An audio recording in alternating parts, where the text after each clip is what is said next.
Hey guys, how's it going? Master Cal here, and today I'm going to be doing the 14th video of my 2021 NFL offseason preview series, the Minnesota Vikings. So the Vikings last year decided to go through somewhat of a youth movement on both sides of the football. They released Linval Joseph. They elected not to re-sign Everson Griffin after he was able to trigger a void/opt-out on his contract. They cut Xavier Rhodes. They let Mackenzie Alexander and Trey Waynes leave in free agency.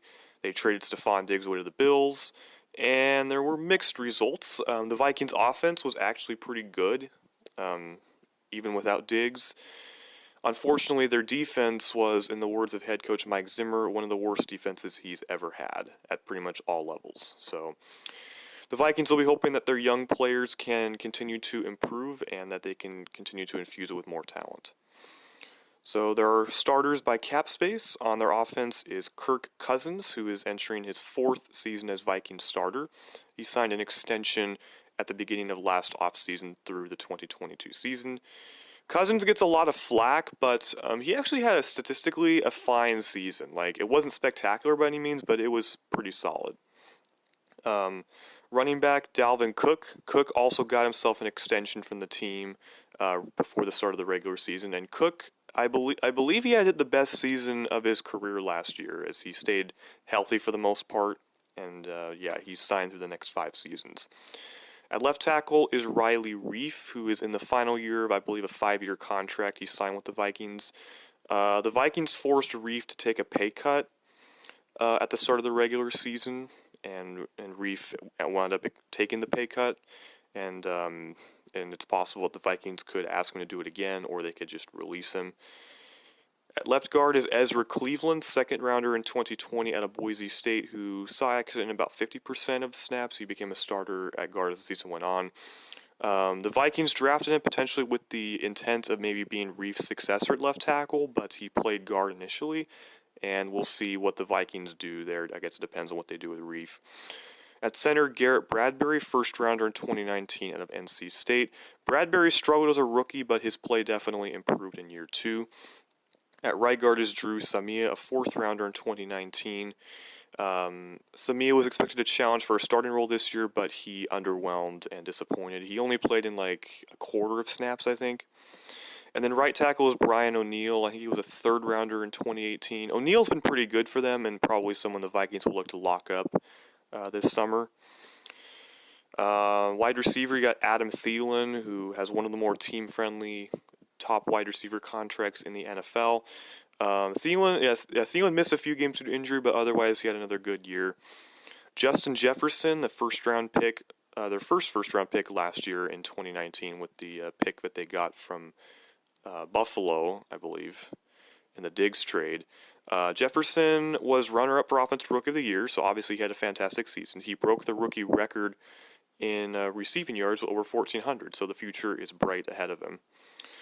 And then I listed 2 tight ends here because of the cap hits and the fact that Minnesota runs a very tight end-centric offense. You got Kyle Rudolph, who's been with the team for a long time, I think since 2010. Rudolph has like 3 years left in his current deal. Now, Rudolph had a down year. He missed a couple games due to injury, and his role with the team also changed as he was utilized more as a blocking tight end, and so his stats were way, way down. And then their other tight end is Irv Smith Jr., who was a 2nd rounder in 2019 out of Alabama, who has been solid, but he hasn't really broken out to this point yet. Over to the defense, you got Danielle Hunter off the edge, who also is on a very team-friendly deal. Now, Hunter did not play last year. He had a neck issue that forced him to miss the entire season. And before that, Hunter had requested a pay raise, especially in light of the extension that Joey Bosa signed with the LA Chargers at $27 million per year. So we will see if Hunter requests a new contract again, which he probably will. Next to him is Shamar Stephen, a former 7th-round pick who's in the final year of his contract, and he's an okay player. The other defensive tackle is Michael Pierce, former Raven. He signed a 3-year deal with the Vikings as a free agent this past year. Unfortunately, he didn't play for the Vikings because he opted out. And then the other defensive end is DJ Wanham. I think he was a 5th or a 6th rounder in 2020 who played a decent amount of snaps as a rookie. Linebacker, you got 2 former UCLA Bruins in Anthony Barr and Eric Kendricks. there. Barr unfortunately suffered a torn ACL. I think it was in week 2, and so he missed most of the season. Kendricks took a bit of a step back from his first team All-Pro 2019 season, but it was still a pretty solid season for him. And the number 3 linebacker I've listed is Troy Dye, who was a 4th rounder, I think, in 2020, mostly played special teams.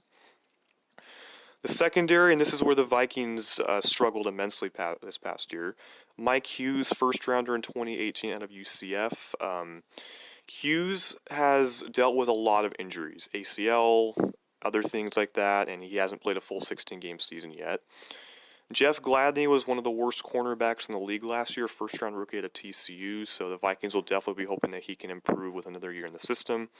And then Cameron Dantzler, 3rd rounder in 2020 at Mississippi State. Dantzler showed a bit more promise than Gladney did, but overall he didn't have that great of a season either. I don't know exactly how it's classified and what position they play, like who's in the slot and whatnot. I just listed them that way by cap space. Safety, you got Harrison Smith, 1st rounder in 2012 by the Vikings, who is starting to get older and his play starting to dip a little bit, so we'll see what the Vikings do with him. And their number 2 safety is Josh Metellus. I think he was a 6th rounder in 2020, who was mostly a backup special teamer. Their special teams unit, you got Andrew DePaula, former Bucks long snapper. I think he's with a couple other teams as well. The Vikings picked him up mid-season and moved on from Austin Cutting. Punter, Britton Colquitt, and then kicker is Dan Bailey. Taking a look at the Vikings free agents, safety Anthony Harris, who played out last year on the franchise tag. Unfortunately, he also had a disappointing season, so he's probably not likely to be back. Linebacker Eric Wilson, who saw a lot of time as the number 2 back after the injury to Barr. Running back Amir Abdullah.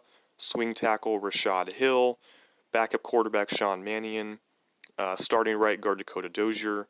Linebacker Todd Davis, who was picked up after he was released by the Broncos. Backup center Brett Jones. Safety George Iloka, linebacker Hardy Nickerson, defensive tackle Jaleel Johnson, exclusive rights free agent cornerback Chris Jones, starting defensive end Ifeadi Odeningbo is a restricted free agent, running back Mike Boone is a restricted free agent, and wide receiver Chad Beebe is a restricted free agent. The Vikings right now are $9.45 million over the cap, so they have moves to make to get under the cap. Taking a look at their needs, I would say some reinforcement to the offensive line for sure. Definitely, I would argue defensive line, probably a 3rd linebacker, cornerback. I mean, you can make the case for it, but you can also make the case for letting the young guys continue to develop. And they'll definitely need another safety to play alongside Harrison Smith, or if they cut Smith, then they need 2 safeties. The Vikings have also brought in kicker Greg Joseph to compete with Dan Bailey so far. The potential cap casualties for the Vikings, Reef and his release would save the Vikings quite a bit of cap space. Like releasing him would make the Vikings cap compliant. Rudolph, because of his down season, could also be a release candidate. They could release Shamar Stephen. I've seen Barr speculate as a cap casualty as well. And then they also could cut Harrison Smith, but I don't think they will. And then they could cut Colquitt and they could cut Bailey. And again, I don't think they'll cut Bailey. I think they'll have him compete in camp with Greg Joseph. So yeah, that's going to do it for this video. Hope you guys enjoyed, and stay tuned for the next off-season